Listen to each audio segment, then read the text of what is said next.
In 1991, Iraqi soldiers started surrendering en masse, not because they were defeated, because they heard the voice of Allah telling them to lay down their weapons. Not hundreds. 2,847 soldiers in the first 6 hours alone. At the same time, this wasn't faith. It was technology. Declassified documents confirm the US military had a weapon that could make you hear voices inside your head. They called it the Hand of God. And here's what they're not telling you. The technology didn't stop in 1991. It got better, smaller, more precise. What if every mass vision you've heard about, every miracle that changed history, every prophet who heard divine commands, could it have been engineered? Because the documents are real, the patents exist, and the people who experienced it are still alive. Let me show you something that's supposed to stay classified. The story starts in 1962. CIA's MKUltra program wasn't just about drugs. It was about control. Specifically, could you make someone believe they were receiving divine instruction? Project codename, Pandora. Location, American Embassy, Moscow. The Soviets were bombarding the building with microwave radiation. CIA scientists noticed something strange. Embassy staff reported hearing clicking sounds, buzzing, and some claimed to hear voices, not from speakers, from inside their heads. Look at the declassified reports from this period. The descriptions are identical across multiple witnesses. Dr. Alan Frey, a biophysicist working for the Navy, investigated. He discovered what's now called the Frey effect. Microwave pulses at specific frequencies can make the human auditory cortex perceive sound. In 1973, Dr. Joseph Sharp at Walter Reed Army Institute took it further. The experiment was recorded, documented, filed as Project MF-12, February 24, 1991. Basra, Iraq. Ground War, Day 1. Iraqi Republican Guard units were dug in, expected to fight to the death. But something happened that military historians still can't fully explain. Mass surrenders. Entire battalions walking out with hands raised. But here's where it gets strange. Officers described their troops as psychologically shattered. Not from bombs, from something else. Soldiers interviewed later described the same experience, hearing commanding voices. Some said it was Allah, some said it was their commanders. But the voices told them surrender was the only option. Journalist Judy Wall investigated this for years. She uncovered references to psychological operations equipment deployed during Desert Storm. Equipment that official reports described as experimental audio projection systems. The term used internally? The Voice of God weapon, and later, simply, Hand of God. In 1998, Secretary of Defense William Cohen gave a speech at the University of Georgia. He mentioned electromagnetic weapons that could project voices into people's heads. The speech was recorded. You can find the footage. U.S. patent 4,877,027. Hearing system. Look at the patent diagram. The technical specifications are precise. Now let's go back. October 13th, 1917. Fatima, Portugal. 70,000 people witnessed what's called the miracle of the sun. The sun appeared to dance in the sky, changed colors, plunged toward Earth. And then this happened. Newspapers from 3 countries reported it. Here's what's documented. Only people in that specific location saw it. Astronomers elsewhere recorded nothing unusual. No solar activity, no atmospheric disturbances. But everyone in Fatima saw the same thing at the same time.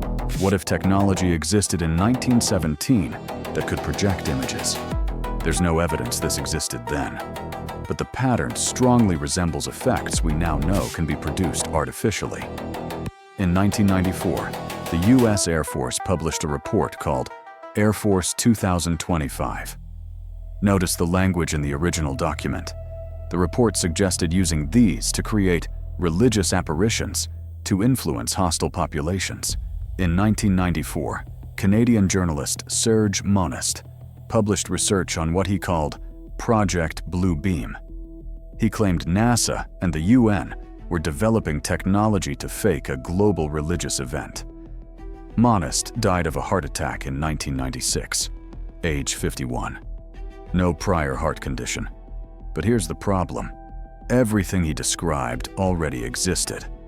Holographic projection, patented in the 1960s. Voice to skull, operational by 1973. Electromagnetic vision induction, researched since the 1980s. And it's been used, not for a global religious event, but in smaller operations. Afghanistan, 2008. U.S. Special Operations units deployed long-range acoustic devices. Budget allocation, $14.2 million for this operation alone. But wait. Field reports described anomalous psychological effects on targets, confusion, disorientation, auditory hallucinations. Syria, 2012. Reports emerged of civilians hearing angelic voices before airstrikes. By 2010, the technology evolved. It wasn't just about voices anymore. It was about direct neural interface. DARPA's Silent Talk program. Goal: allow soldiers to communicate via brain signals. 2018, University of Washington. Researchers demonstrated brain-to-brain communication. Watch the published experiment footage. The subject's confusion is visible. In 2020, the U.S. Army announced development of synthetic telepathy for battlefield communication. Official budget, $6.3 million. But here's what's public. The contract went to 6 different research labs. China isn't far behind. 2021, Chinese researchers published findings on brain control weapons. Russia has similar programs, declassified in 2023, called psychophysical weapons. The arms race isn't nuclear anymore. It's neurological, and it's happening right now. So why don't we hear about this? Because it's wrapped in classification. Every major neural weapons program is labeled non-lethal weapons research, communications technology, medical applications. But the patents tell a different story. 2002, U.S. patent 6,470,214. Method and device for producing a desired brain state. Filing date, April 8, 2002. 2003, U.S. patent 6,506,148. Nervous system manipulation by electromagnetic fields. Read that line again. Not hidden. Public record. But never reported. In 2012, WikiLeaks released emails referencing voice projection systems tested in Iraq. The emails were ignored by mainstream media. In 2019, diplomats in Cuba and China reported Havana syndrome. Over 200 cases documented. Conclusion: directed energy attacks. 2021. U.S. soldiers in Syria reported similar symptoms. 2023. Reports from U.S. personnel worldwide. Same pattern, same symptoms. No explanation. Or rather, no public explanation. Let's be clear about what we know. Voice-to-skull technology exists. Patented. Operational since the 1970s. It's been deployed in combat. Mass psychological influence is possible. Neural weapons are the new arms race. The technology is being concealed. Patents public. Operations classified. But here's the question that matters. If this technology can make you hear divine voices, if it can induce religious visions, how do you know your thoughts are yours? You can't without awareness, because if you don't know it exists, you can't question it. You can't resist it. You simply believe. Here's what you can do with this information. Question everything that seems absolute. The hand of God is not a metaphor. It is a weapon, and it has been used. Only one question remains. How often? And that's just one program. There are 17 others. Project Stargate, Medusa, the Silent Guardian. I'll show you the next one. Write down which of these programs you want to look at next.